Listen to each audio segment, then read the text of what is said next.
অরুণা বিশ্বাস এটার মেইন হোতা ছিলেন, যিনি আটকে দিয়েছিলেন। উনি এমনভাবে আমার সাথে কথা বলেছেন যে উনি আসলে এই বিষয়ে কিছু জানেনই না। মেইন কারসাজিটা উনিই করেছেন। কোনো এক পরশ্রীত কাতরতা বা ওনার অস্বাভাবিক মানসিকতার মানে প্রতিফলন এটা।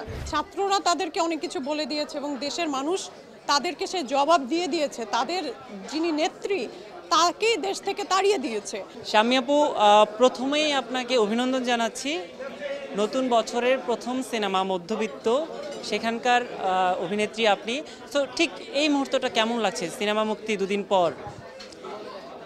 নিঃসন্দেহে ভালো লাগছে, নতুন একটা চলচ্চিত্র আসছে এবং আগামী বছরের প্রথম ছবিটি এটি আমার জন্য অনেক সৌভাগ্যের।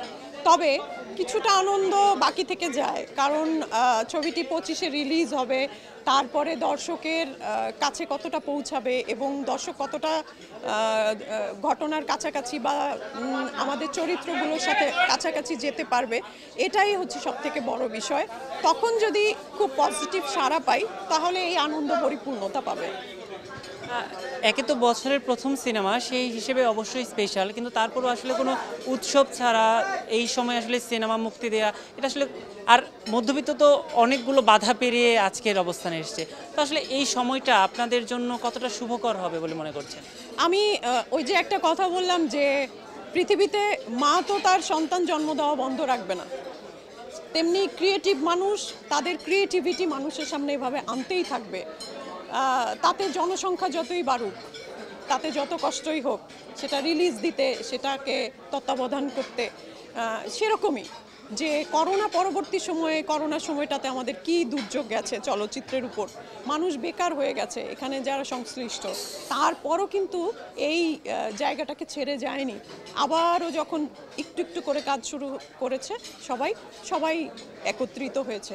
সেরকম একটি বিপ্লব গেছে আমাদের এই দেশের উপর দিয়ে, বলা যায় একটা যুদ্ধ গেছে।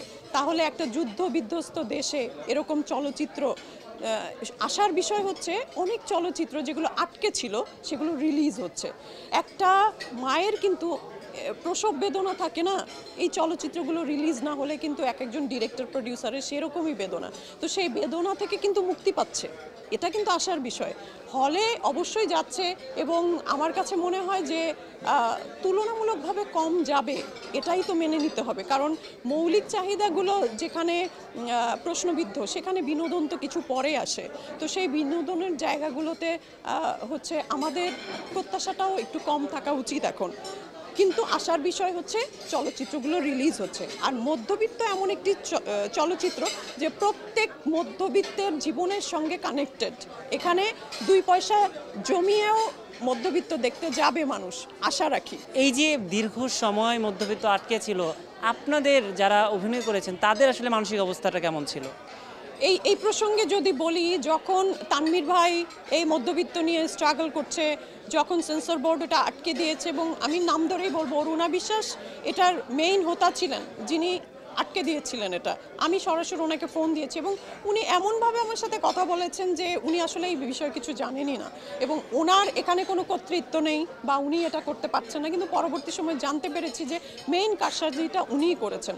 এবং পরবর্তীতে আরও শুনলাম যে বেশ কিছু চলচ্চিত্রের বেলায় কিন্তু এরকম উনি করেছেন, কোনো এক পরশ্রীত কাতরতা বা ওনার অস্বাভাবিক মানসিকতার মানে প্রতিফলন এটা।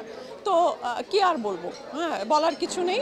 কিন্তু তানভীর ভাই একেবারেই স্ট্রিক্ট ছিলেন, উনি একটা যোদ্ধা মানুষ, চেষ্টা করে এটাকে সেন্সর থেকে ছাড়িয়ে এনেছেন। এবং এটা একটা ভালো খবর, কিন্তু এটা তানভীর ভাইয়ের যুদ্ধের কারণেই ঘটেছে যে ওই সরকারের, ফ্যাসিস্ট সরকারের হচ্ছে সর্বশেষ সেন্সর প্রাপ্ত চলচ্চিত্র হচ্ছে মধ্যবিত্ত। এই যে সেন্সর বোর্ডে সেই সময় যারা ছিল তারা তো এখন নেই, বা তারা এখন কোন অবস্থায় আছে শিল্পীরা, সেটাও কিন্তু আসলে শিল্পীদের অনেকেই আপনারা জানেন। তো এই যে যখন আপনার একটা সিনেমা আটকে রেখেছিল, আপনি জেনেছেন যে আসলে কে আটকে রেখেছিল, এখন যখন তার কথা মনে হয় বা তার অবস্থানের কথা মনে হয়, তো একজন শিল্পী হিসেবে আসলে আপনার কেমন লাগে, আর আপনি আসলে তাকে কি বলতে চান? না, আমি তাকে কিছু বলতেই চাই না, কারণ হচ্ছে জনগণই তাদেরকে অনেক কিছু বলে দিয়েছে, ছাত্ররা তাদেরকে অনেক কিছু বলে দিয়েছে এবং দেশের মানুষ তাদেরকে সে জবাব দিয়ে দিয়েছে। তাদের যিনি নেত্রী তাকেই দেশ থেকে তাড়িয়ে দিয়েছে। সো তাদের মতো ক্ষুদ্র ক্ষুদ্র জায়গাগুলো যারা বিষাক্ত করে তুলেছিল, তাদের বলার জন্য আর কোনো ভাষা আমাদের নেই। আমাদের প্রতিবাদের ভাষা শেষ। প্রতিবাদের ফলশ্রুতিতে নতুন একটা সময় আমরা পেয়েছি, এবং আমি মনে করি যে সেই 24টা তো আসলে খুব আহত একটা বছর। 25-এ এসে সেই ঘা শুকাবে এবং সবাই খুব উৎফুল্ল নিয়ে একত্রিত হয়ে আনন্দে সামনে এগিয়ে যাবে। চলচ্চিত্রও সেই সাথে সাথে অনেক দূরে এগোবে। আপনাকে ইন্ডাস্ট্রির অনেকেই বলে যে এলিনা শাম্মী ঠোঁট কাটা স্বভাবের, কখনো সরাসরি আপনাকে বলেছে কেউ, শুনেছেন আপনি নিজে? না, আমাকে আসলে ওইভাবে ঠোঁটকাটা বলে না কেন, সত্যি কথা বললে অনেক সময় একটুখানি কঠিন শোনায় শুনতে, কিন্তু এটা যে কত মিষ্টি একটা বিষয় যে সত্য বলতে পারার শক্তি সবার নাই, যেটা আমি বলি তাতে আমার কি হবে ওইটা আসলে আমি চিন্তা করি না। কারণ হচ্ছে সত্য কাউকে না কাউকে তো বলতে হবে।